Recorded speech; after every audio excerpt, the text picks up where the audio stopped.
Hey everyone, welcome back to another video. In this video I'm going to talk about how to turn off no caller ID on iPhone. So let's get started. So first of all, what you need to do is we have to go over here, tap on the settings. From here you have to scroll it down all the way down, navigate to the apps. From here you have to scroll it down, or you can search here for phone app, just type PH. Then you have to tap on the phone app.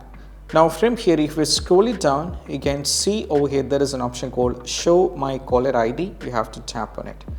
Now what you need to do is, in my case, my carrier is not letting me to disable it. As you can see, it is already turned it on. So but in a case, it might be you'll be able to turn it on as well as off. So if you turn on show my caller ID, then everyone will be able to visible it.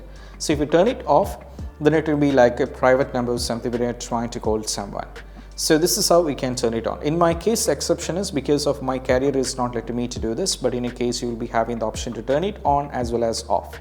So that's how we can do this. And I hope this quick video is helpful. That's it. Bye.